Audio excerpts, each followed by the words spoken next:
Hey everybody, welcome to the Governor's Garage. I'm Kyle Feltz. I'm the governor of the Capital City Corvette Club out of Lansing, Michigan. And this week we've got a little bit of a different episode because Jennifer's joining us. And Jennifer, you're a little bit new to NCCC, which is a little bit different than some of my other guests here. But hey, you've squeezed a lot out of it in a short time. Something we have in common, right? Exactly. So, I want to hit on 3 topics today, right? We're going to start on why you got into Corvettes, where Westshore came from, and your St. Jude work, because that's a whole story in itself, right? Yes. All right, so, let's start there. Could have been any car, though. It could have been any car.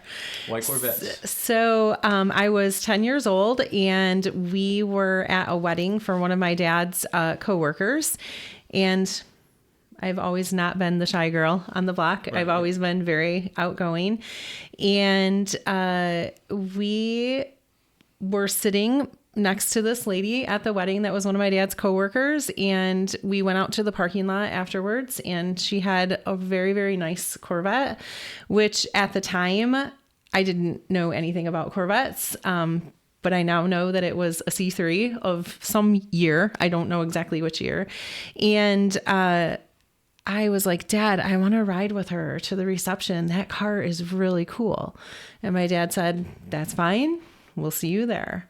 So I got in her car and rode to the reception with her and got out of the car and said, one day I will own one of those. It made an impression on me for sure. Sure. Yeah, I mean, most people probably remember their first ride in a Corvette, right? Exactly. And I remember my brother's first Corvette and stuff like that. So we all have that story. That's why I always like to ask, why? Mm-hmm. Where did it stick? All right. So then it took a couple of decades, though, obviously. Couple decades. I mean, Corvette's not a car that just, fits in your life right out of the gate. No. All right. So with that being said, then you got it around 2020. I think when you told me, you said you made it like it was your COVID baby. Right. We joke sometimes, during COVID, some people had kids. We bought a sports car. That's true. So, I always like to say you build more memories driving them than looking at them. Right? Exactly. No, we have a lot of car shows, though. Don't take it away. I mean, yes. Car show champion a couple of years over. Yes. But it was important to you to have one that was a driver.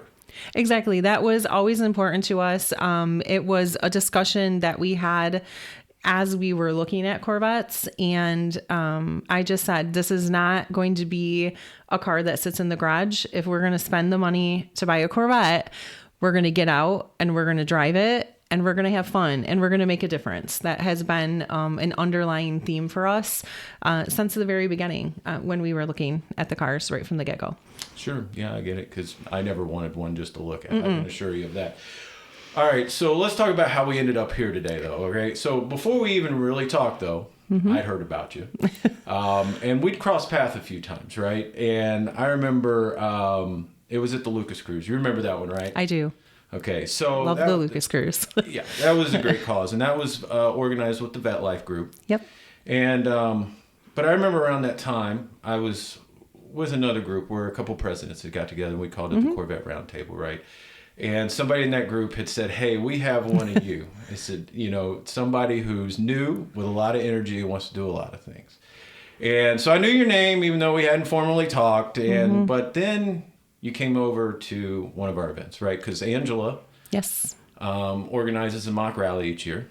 And I always help with it. Some years she tells me she needs extra competitors, and some years she needs workers. Whatever she needs, I show up for, right?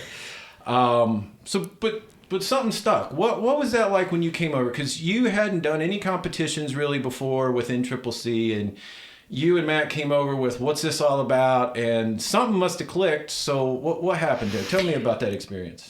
So the mock event that Capital City does incorporates a Funkana, a road rally, albeit abbreviated versions of each, right? But and then some sort of a modified autocross-ish type thing fit in there. And so I came over to that event really not knowing what to expect. I had heard from some members in our club that had participated in events years and years and years prior with NCCC that they were really fun and were a good time. So came over, did the Funcanas, the road rally, and I was like, this is exactly what I've been looking for. This gets me out to meet people in other clubs in our region. At that point, I really didn't know what that meant. I knew that there were events across the country. I didn't even realize at that point that I had access to all of those events just because I was a member of NCCC. And that was kind of a turning point, I think, for me that day, because I had so much fun. And it really was the piece that was missing for me that I had been looking for. Well, I'm glad you say that, because that gives me two opportunities. Again, I want to thank Angela because, that was her idea, and with the support of our club, that was the goal. We want to get people in our region out and competing. So I'm glad you brought that up.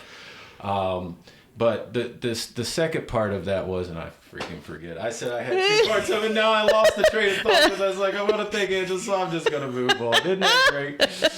I was going to plug my next episode because Jeff and I got stuck on thinking about the competition, but because you said you didn't know what you were connected to. So that was what I was thinking was Jeff Kubiak has approached me about doing an NCCC 101 episode. Nice. For new members, where we're going to talk about how the national government is set up and how your clubs are connected to these events. That's awesome. Because, I mean, through multiple levels, we need to get people out and competing because we all hold these events for our charities of our choice, right? Correct. And the more people comes out, the more money we raise. And I come to yours and you come to mine, and it all works out better, right? So after that, though, I mean, we've seen a lot of each other because we're both competitors, we're both points chasers. Right. You've been in the nationals, and I've been regional champion now. But Convention 2025 was the funniest. I couldn't believe this. It was just everywhere I popped up was like, hey, Jim, hey, Jennifer. Everywhere. The gas station, the hotel lobby. Yeah, everywhere. Yeah, we were there. The dinner, it was everywhere. Like crazy. Yeah. And the funny thing, and that's why people need to go to convention, because that's where it further builds relationships with people that are not in your own club. Yes. Because I remember before that, in 2023, when my son and I went to convention, and last year it was my wife and I. But we kept bumping into, it seemed like either Doug or Pam from the Kalamazoo Club. Like, we came out of the museum, Doug was there buying his brick. We parked next to him at the car show. We did this, and it's just funny, but that helped foster those relationships with them. So I always encourage people to go to convention. It's a great time. It for sure is a great time. All right, so speaking of that, though, like I mentioned, you went from basically brand new to top 5 nationally and Rookie of the Year in the Michigan region. Yes. Did that surprise you? I'm going to be honest. It really did. I distinctly remember the event we were at when Renee said at the end of that event, we were in Battle Creek at Turkeyville. And we had done a Funcana that day, a 7-event Funcana, and they were reading the results. And after we were done, Renee said, everybody in this room will be in the top 15 once the results are posted. And I was like that's crazy. Jim and I talked about it in the car on the way home, and I said, we'll see when the results post, but I can't believe it. We really haven't done that many events this year. We've just been out having fun in our car. There's just no way. There is no way, right? So sure enough, Renee doesn't lie. No. The results posted a couple weeks later, and there we were in the top 15. So then I was like, well, what does this really mean? Right? That was totally not our intent. We had heard about the elusive point chasers. We're like, that's not us. Yeah. That's just not who we are. Again, we're just here to have fun. So the next couple of events we went to, we sat next to Carolyn and Renee on purpose at the meal afterwards every time. Okay, yeah. And I was like, explain this to me. How did we get here? How do we stay here? Right, yeah. And how do we move up from here? Renee, the patient man he is, explained everything. And I'm like, okay, it's kind of starting to click a little bit, right? And he's like, just keep coming to events. You're going to see how quickly you're going to move up. we kept on going. We were there the last competition day of the season in the nation at an event in Ohio. And we ended up top 5 in the nation. And again, we didn't start out our year. There was no strategic plan, all sorts of things going on behind the scenes for us that year. We really just wanted to plug in and have fun.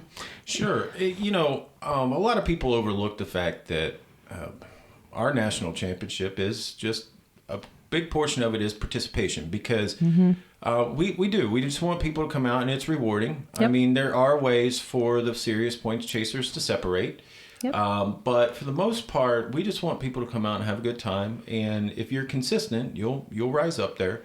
But speaking of the more serious points chasers, because now that was last year. Exactly. Now that happens to people. But for this most previous year, though, your partner kind of tuckered out at the end. So he did. Now you did a little bit better this year than he did. Yes. And you did that through traveling and partnering with people. But again, this goes back to doing convention, going to other events. Now you know people. Yes. So when Jim was like, "Hey, I'm not having fun anymore," he's like, "I'm out."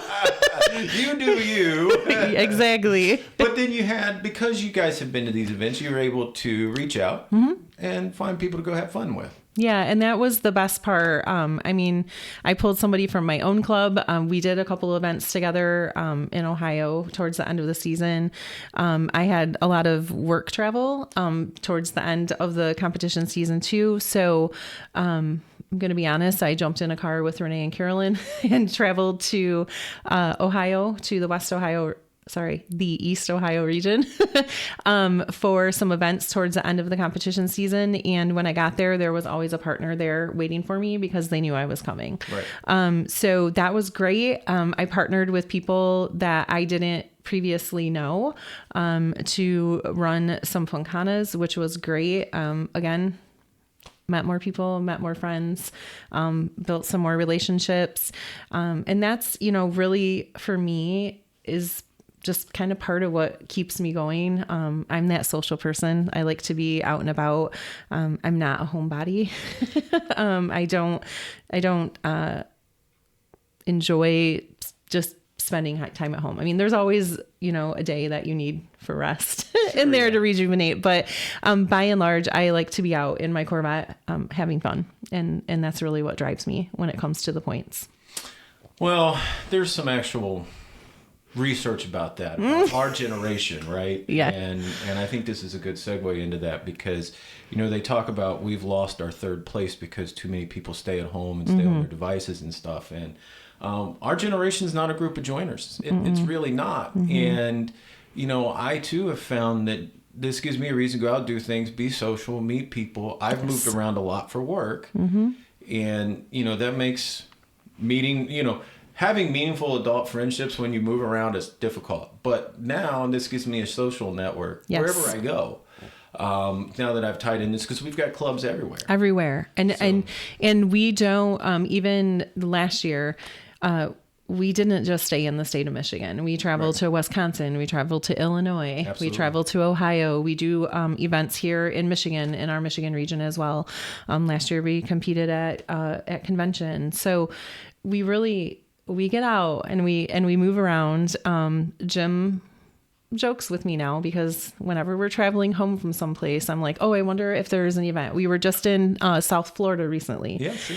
And I said, oh, I wonder if there's any events going on down here. Well, it was autocross and we're not autocrossers yet. But so there was autocross events that weekend, which the flyer for the rookie driving school is coming up. I'm there. We just talked about it at our club meeting this past week. But I'd like to joke that Jim doesn't know it yet, but Stormy and I will be at autocross this year at least a couple of times. So I'm trying to get my niece there, by the way. There you go. See, my brother, who perfect. does the Corvette repair, right? Yes. Finally acquired his own Corvette again. I don't know what it is with people who repair them. I've seen this with Mustang people, Corvette people. They won't own what they repair for some reason. I don't get this. It's some phenomenon. Like they do it first and then they don't. But anyway, he finally got a C4 again. And I just said, you got to get her out. She is super competitive. You know, she was a travel softball pitcher. Nice. And I'm just like, I just know if I can just get her out there, just get her between the cones. Just get her there. Let her feel that competition. Just let her get close to one of them, you know, longtime competitors so that she has someone to chase. She'll want to come back. Yeah, she'll want to, And it's just, you know, I won't mention her by name, but there is somebody in our region that her and I joke around about, you know, our voodoo dolls that we're poking those at each other. And, you know, those are the friendships and the fun, competitive side about it. And we laugh about it, right? We laugh about it. We give each other hugs at the end of the competition day, but it really is fun. And I think even if you're not an overly competitive person, just the point again that you got out in your car, you had fun, you made some new friends. I mean, my club hosted a 21 event, Thanksgiving Turkey Day event thing that we do here, Funkana weekend that we do here traditionally in Michigan every year. And we had people from the East Coast that came to Michigan that weekend. And again, like these are people that we wouldn't have otherwise met if it weren't for NCCC and the competition program and the events that are offered around the country on a weekly basis during the competition season. Absolutely. So in the mix of all this competition and traveling around, though, you decided to form your own club and kind of do your own thing because of your focus on competition, right? Correct. So, talk to me about that. I mean, how did that go down? I mean, I got a little bit of the short story of the ride home when it popped out, but talk to me more about that decision and then the actual activity of forming your own club.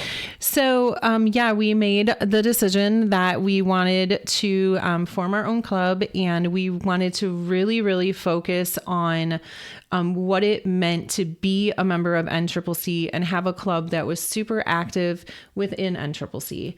And we also wanted to focus on the charitable giving. So I'm going to be honest, I didn't really know within NCCC what it took to form a club. That was something that was new to me. So I reached out to members within the Michigan region, asked some questions. I also reached out to people at the national meetings. I had been attending those in St. Louis just on my own accord, again, to get plugged in and get to know more people. So I really spent some time asking some questions and making sure all my I's were dotted and my T's were crossed, so I knew what was required of us.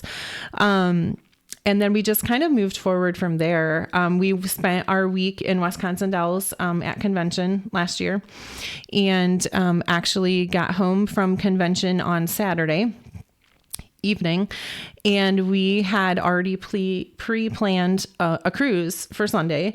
We had contacted some friends that were Corvette owners, some that were part of Corvette clubs, and some that had never been part of a Corvette club. Right. And we're like, you know, hey, we want to do this cruise on this day at this time. If you're interested, meet us there.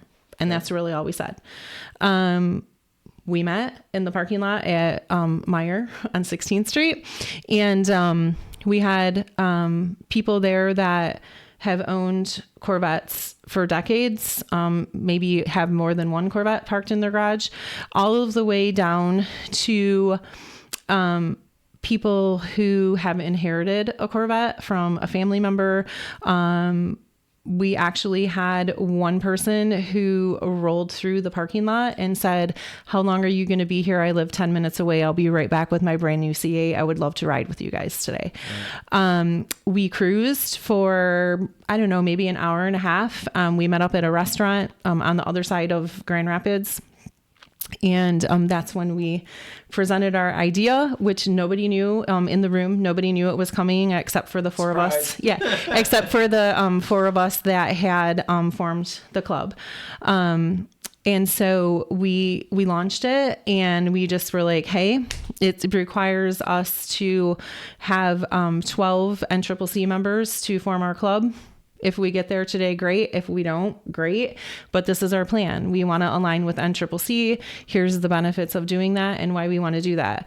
We walked away from that afternoon with 16 members to form our club, with signed applications, both for our club and for NCCC. So we were just so pumped. I made a call to Sandy Arnold, our VP of membership, the next morning, and I was like, guess what? We're ready to roll.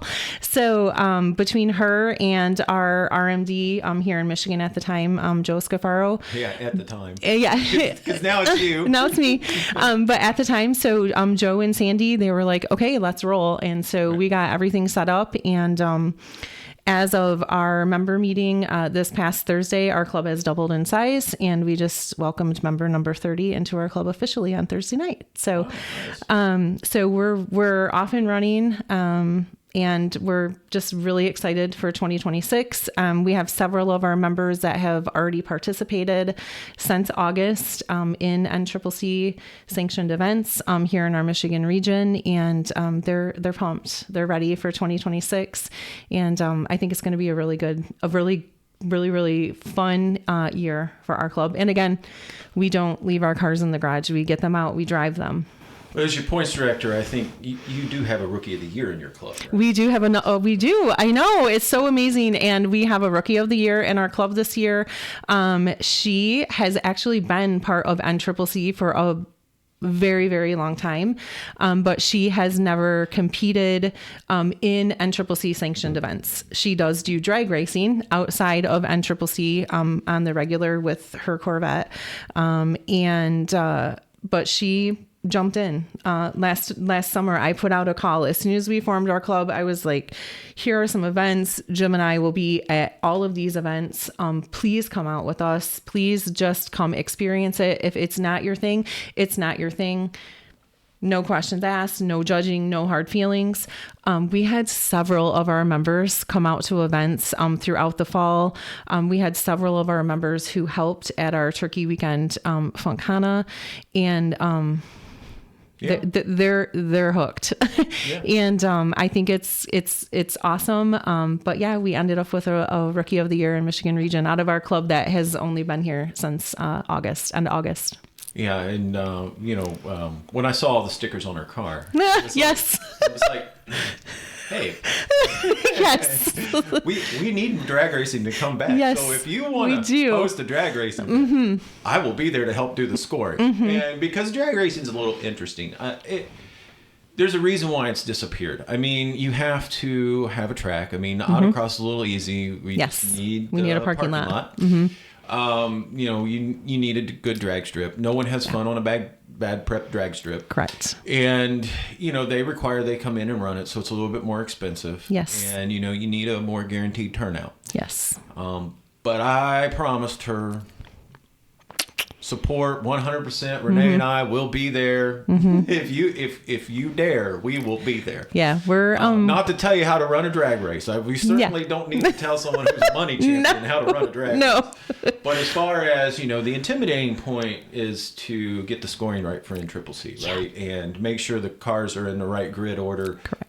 Per our needs. Correct. And I said, we'll do that so you can worry about the experience of the racer showing up. Let us worry about scoring the damn thing. So anyways, we'll see. She did ask US 131, but she did. That might be a little bit more than we want to. Yeah, we'll see. Right. I mean, it is definitely been a huge discussion in our club. We would love to be the club that brings drag racing back to the Michigan region in 2026. We'll see how that pans out. Like you said, there's some hurdles there to jump over, but it's not for lack of putting the feelers out there and asking the questions. So no, we got the price. We'll see. Yeah. If it would just be one of those things. So you drag racers out there. Yeah. If you want to reach out and let me know you would come to Michigan, US 131. It's a great track. They own I think they still have the fastest. They do. Record, right? Yep. Someone went 3:33, I think, there, if I remember. Anyway. Yeah. Great track. It really is. Before I got a Corvette, I used to take my son there to the Nationals each August. Yes. Now we go to Mackinac. Well, there you go. Yeah. But there's Look at the YouTube channel. His Yeah. first Top Fuel hits there. It's a real interesting watch. Yeah. But anyway, so when you formed your club, what were the non-negotiables though? What was it really what were the things you were wanting to stake your club on? Just having fun. It's super important to us that everybody have an authentic, fun experience in our club. We want authentic, true friendships in our club. And we want people out just having fun, driving your car, and just getting together. And that's what we do. We've done that in the off season, even still this year. We had just tons of fun.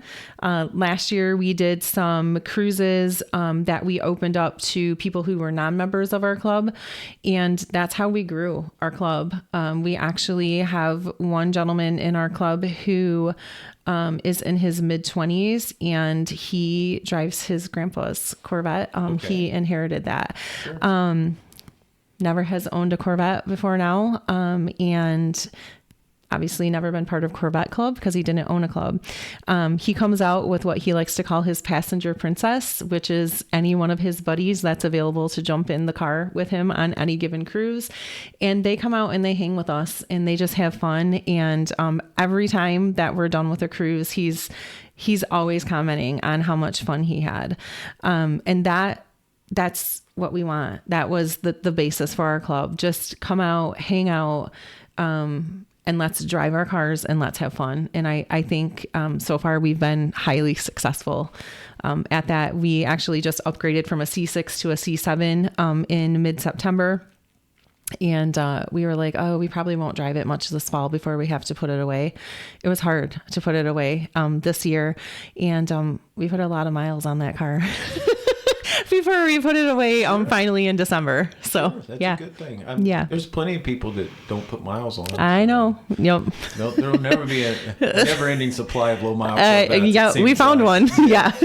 So, all right. So that's cool. I mean, so if someone asked you what Westshore Corvettes is really about, if you could boil it down to one sentence, what would you say? Westshore Corvettes is about getting out in your car, driving, having fun, while focusing on charitable giving within our community and beyond. Fair enough. So this is always a fun one. So in a new club, and I've seen this, everybody wears multiple hats. Yes. Yeah. What's that like? It's been pretty easy so far. I mean, there have been some challenges along the way because, of course, we wanted to make sure that our club was formed appropriately from the beginning, that we had the protections that we needed in place there. But it's pretty seamless. The governor hat is a new hat for me that I hadn't previously wore. But I do also function as our president and vice president at this point. And those are hats that I wore in my previous club. So I've just added the governor hat.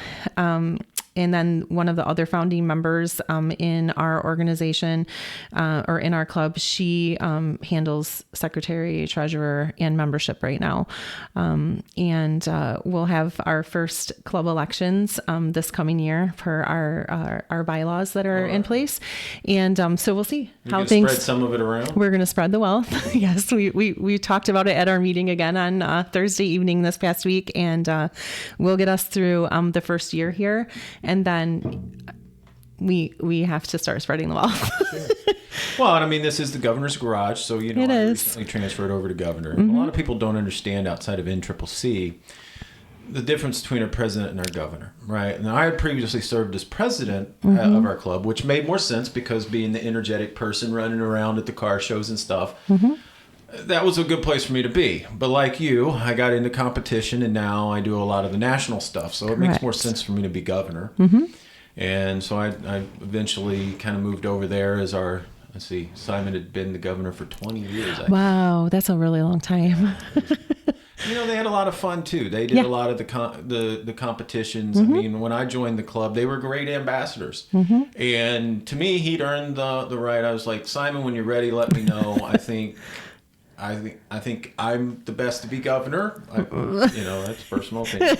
I said, so when you're ready, I'll step down from presidency and move over and take it over. And I think it was Gloria that was finally like, I'm done driving on to St. Louis all the time. Like, Kyle, it's you. Tag, you're it. Yeah. But it is different within our organization because we're the ones that represent our club to the national organization and hold the voting power.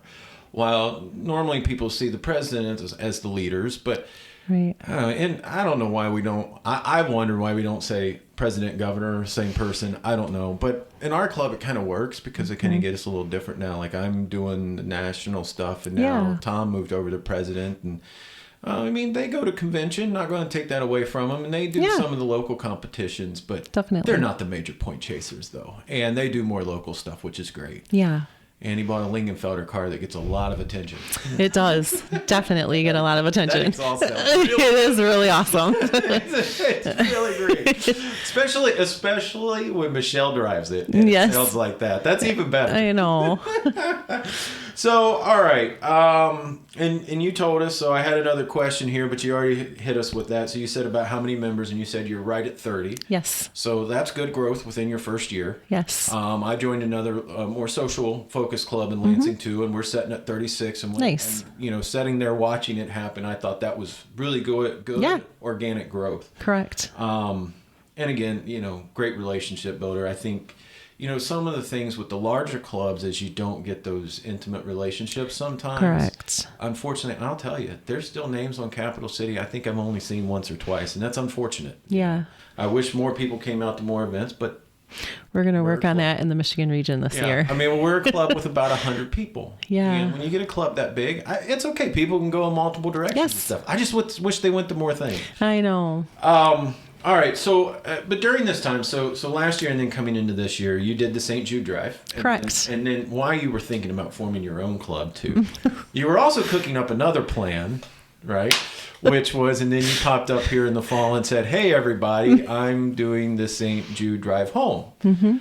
So, and I had some familiarity. We've had a guy from our club lead this in the past, which has its own interesting little story. But tell us about your adventure in there. What attracted you to this? What bit? So we were first introduced to the St. Jude Corvette Drive shortly after we bought our Corvette in 2020, just because, again, when we bought our Corvette, we were like, it's not going to sit in the garage. We're going to get out and we're going to do things. We were introduced to the St. Jude Corvette Drive by Ed and Barb Sari in the Wisconsin Dells area with an event that they host every year called Corvette Adventures. And they raise money for the St. Jude Corvette Drive through that event.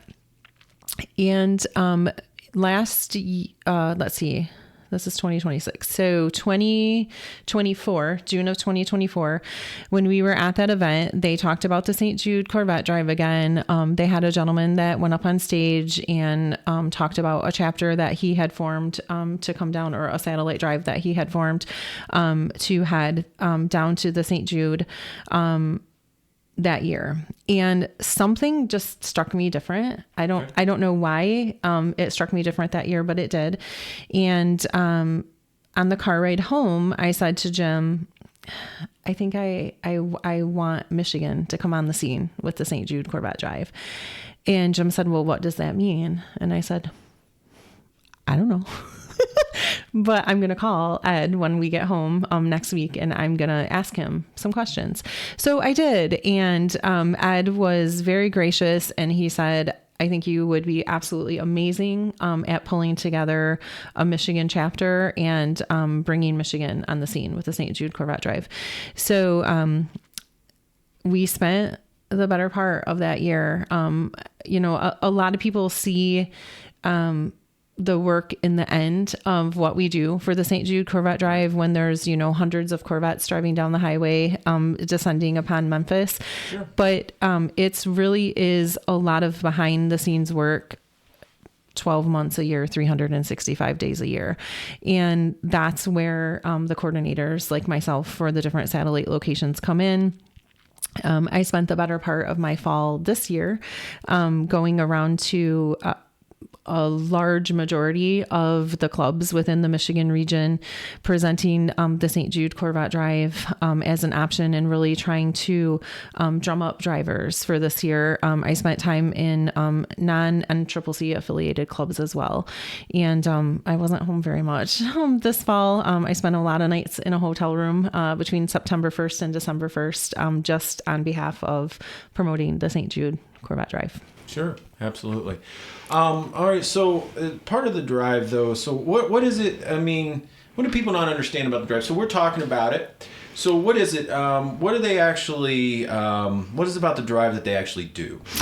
So when you sign up to be part of the St. Jude Corvette Drive, you are signing up to cruise with us down to Memphis from a satellite location across the country. And you are also raising money for St. Jude. And it's just one of those experiences that you have in your life, and it's so cliche to say, but it really is a life-changing experience. And when we rolled into St. Jude campus last year, 125 vehicles strong, it's amazing. You're exhausted. Okay. I'm not going to sugarcoat it. You're exhausted by the time you get there. You've been on the road for 2 days. They're early mornings. I am not a morning person and I do not hide that fact. And those of you that know me well know that I am not. So it's early mornings. You're up and you're on the road between 6 and 6:30 a.m. And, you get there, the streets down there, once we get into the gates of the St. Jude campus to do our parade through campus, are lined with patients, doctors, nurses, researchers, all just cheering and ringing bells and making all sorts of noise for you as you roll through campus. And it's really fun to hear the stories from some of the past patients of St. Jude that accompanied us on the drive last year. And they call it the thunder because they can hear us coming.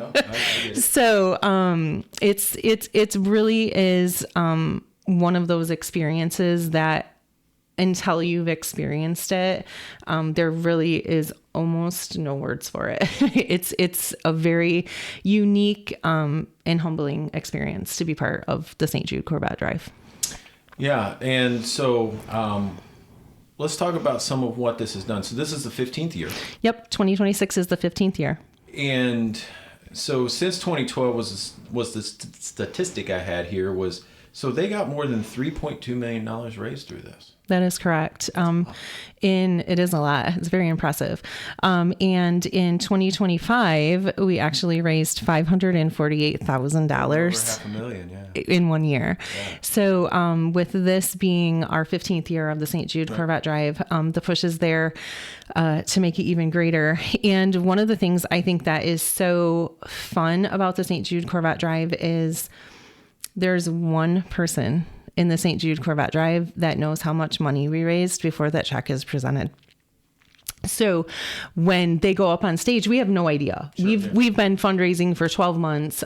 We've been driving all these hours from wherever you come from to get down there, and it's really cool. It's pretty awesome because again, one person knows, and people joke with him and try to get out of him. We literally don't know until that huge check flips around, which is really cool. It's pretty awesome. And last year when that check flipped and it was the most money that they had ever raised, it was pretty cool. And so hopefully we have that awesome moment again this year and we can top what we did last year. Absolutely. So you hear a lot of numbers thrown around charity events, but really what stays with you after doing the St. Jude Drive? I think just hearing what St. Jude Children's Hospital does. We all see the ads on TV, right? St. Jude is a very, very well-known organization. And I learned so much more last year through this drive about St. Jude than what I ever knew. I didn't realize prior to last year that they are actually a worldwide organization. They have departments of people there from the moment you contact St. Jude and say you need help. You are assigned an advocate directly at St. Jude, no matter what country you're coming from. They are with you to get you there, to help you organize whatever it is you need, and to get you to Memphis as absolutely quickly as they can. They help you organize your plane tickets if that's what you need. Once you get to St. Jude, you don't pay a thing. You don't pay for housing. You don't pay for food. You don't pay anything. And I guess I had always heard that, but it really struck a chord with me last year once we really got on campus, because the amount of new construction that is going on there for housing, offices, whatever the case may be that they're building there. St. Jude Children's Hospital is a pretty awesome campus. I also didn't realize how huge it was. What you see on TV is a fraction of what that campus really is. And it's awesome. We, on Thursday night at dinner, we heard from one of the researchers and some of the groundbreaking work that she's doing, and some of the things that she's done in the past as far as protocols that they've set up for treatment of patients, and how they go about setting up a new protocol, right? There's always new forms of cancer popping up, and sometimes it's not a one size fits all for treatment there. So it was really cool to hear some of those stories. And again, we had people on the cruise with us that were former patients of St. Jude, and they shared their stories. We had a husband and wife team that drove with us out of Bourbonnais, Illinois. They had a child that was treated at St. Jude, actually twice, for 2 different forms of cancer. The second time that she was treated there, she unfortunately didn't make it. But here they are. They still roll on the St. Jude Corvette Drive.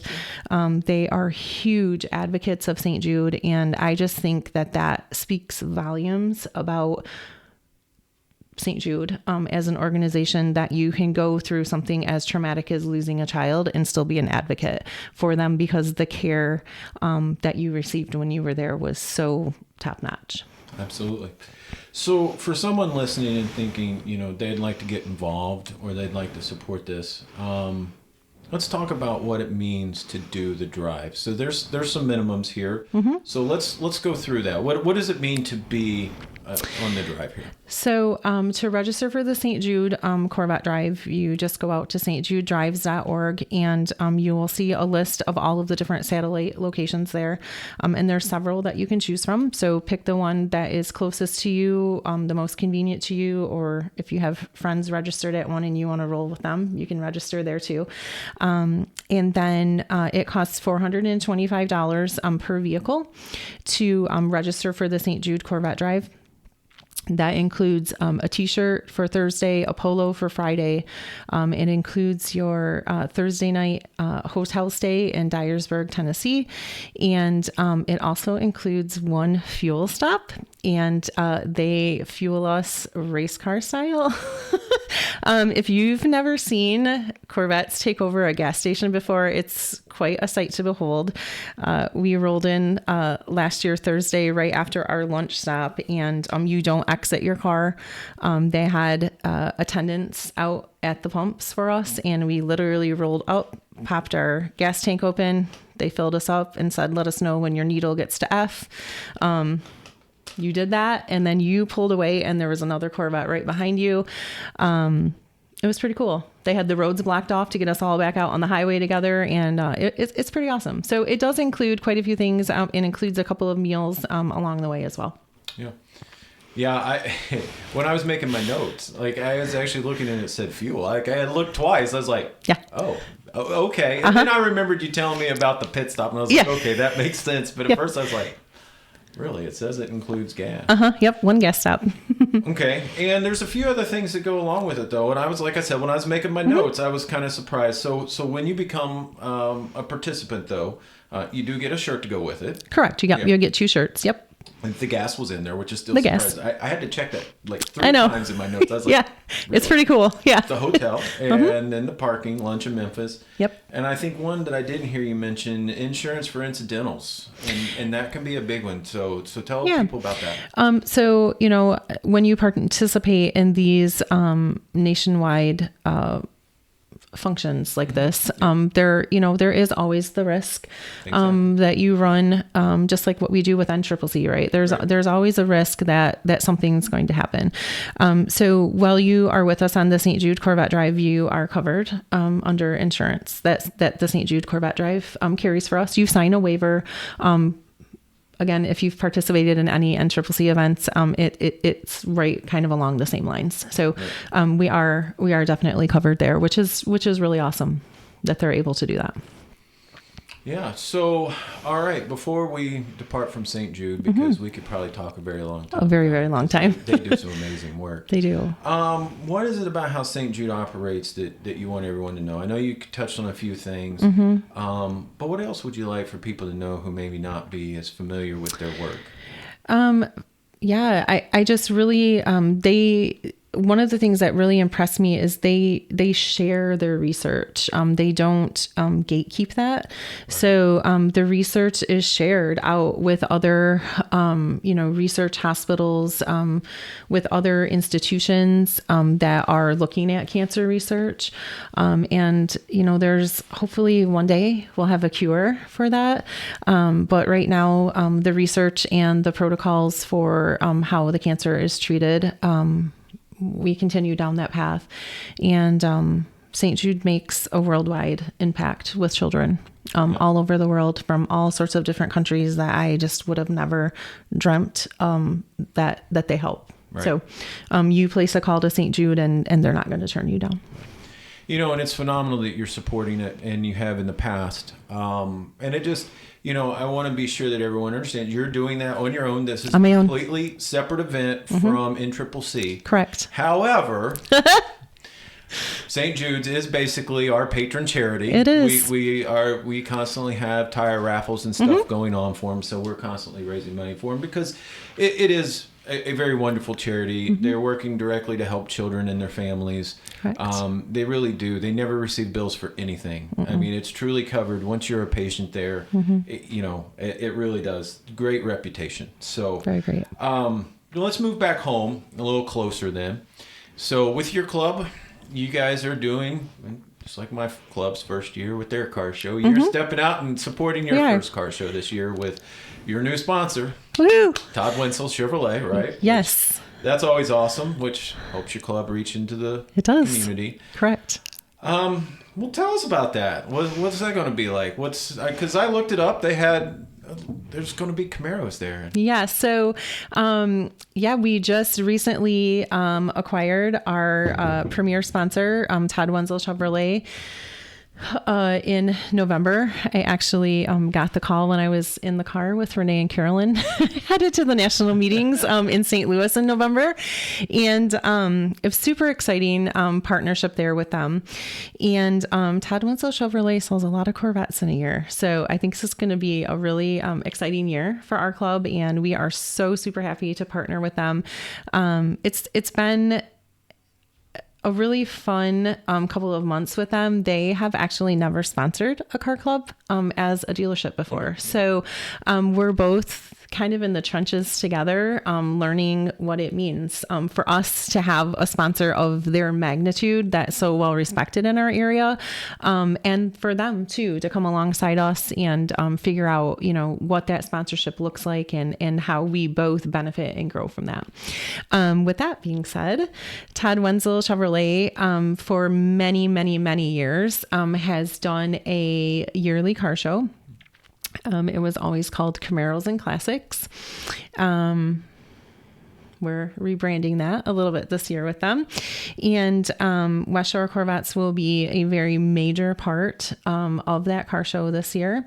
And I'm just super excited to see where it leads. And we'll see what the first year of kind of doing more of a we're still going to have Camaros there, right? That's the foundation of what they've done every year. they have a very big Camaro draw there too. So it's important to honor that and continue to honor that with them. But we are going to do a little bit of a sanctioned event around it this year. Here's the other thing that I think is super awesome about this car show is that there is no charge. That's something that they've traditionally done. They would like to carry forward with that. So that's a different format for sure. It is definitely a different format. But you know, we've talked to them about that and we are going to honor that with them this year. With making it a sanctioned event, we are going to do some sort of a road rally at the end, where we'll have our NCCC members hopefully come alongside that with us too at the end, but and we'll do, you know, some fun little things for the car show portion of the NCCC sanction of that too. So being that it's your first car show you're putting on, well, not necessarily, because I know your previous clubs have put on some car shows, but we'll just say this is the first time with you being governor / president / whatever other right. So what excites you about being in the lead role for your first car show like this? I just, again, for me, it's always about the relationships. That's where it is for me. Getting out into the community, getting to know more people. Who knows? Maybe we'll convert some of those Camaro guys into Corvette guys. You never know. But I really, for us, it's the community focus and what we can do there to come alongside our sponsor and really be present in our community, and continue those relationships forward. Awesome. All right. So touching back with NCCC here. So if someone's a year or two into NCCC and just trying to find out where they fit in, either through competition, charity, or through community, what's your advice to them? Be an active member of your club. Don't sit on the sidelines. Reach out, ask questions, go to the meetings, go on some of the cruises, go out to dinner. I know your club does a lot of dinner type things, but go to dinner, genuinely get to know the people in your club. Ask questions, ask them how you can get involved, ask them what you can do to help. I'm going to tell you, anytime you extend a hand in a Corvette club to help, no, they're not going to turn you down and be like, well, I don't know if we have a place to plug you in. There's always a place to plug you in.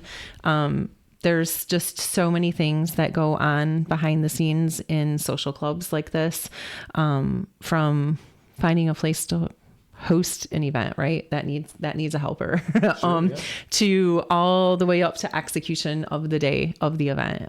There really is just so many different things. And, we like to say in our club that there's something for everybody. You've just got to find what your passion is and how that links in and where you fit. But I promise you, if you're part of a Corvette club, there's a place for you. I agree. Okay. You also took one thing else on that I haven't touched on yet. Uh-oh.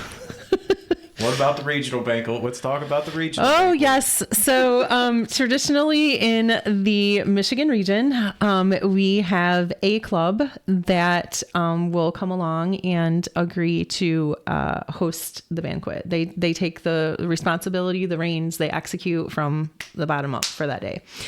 In the Michigan region this year, we didn't have one club that was coming forward. So actually a member of Kyle's club, Capital City, Angela, and I actually talked at the Best of the Bow Ties event at Gilmore this year. And we said, hey, here's the plan. Right, yeah. If no one single club comes together, then we will go to the Michigan region and we will ask, can the two of us from representatives from two different clubs come together and plan the banquet? That's what ended up happening in the end. So here we are. Our banquet is set for Saturday, March 28th. I'm so super excited that our guest speaker this year is actually going to be a representative from the National Corvette Museum. She's going to come up and from Bowling Green and spend the day with us, talk to us about some of the fun and exciting things that they have going on at the Corvette Corvette Museum this year. And we're just going to hang out and have a fun social day. We're going to recognize our competition winners from 2025.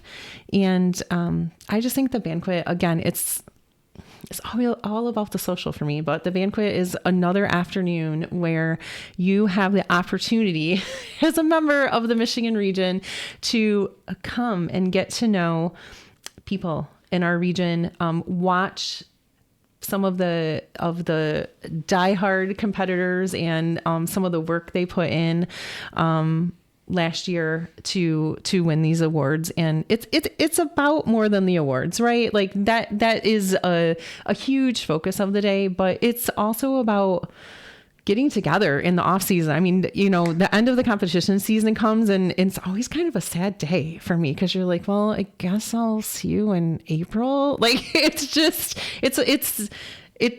a weird feeling, because you've spent so many hours and so many days and so many weekends with these people over the course of the competition season. And then it's like, it's okay, right? Because it's the holidays, but then you get to like mid-January and you're like, man, I really miss getting together with the people. And, I mean, you have phone calls with them and, you see them here and there, but I just always think it's a great day just to get together.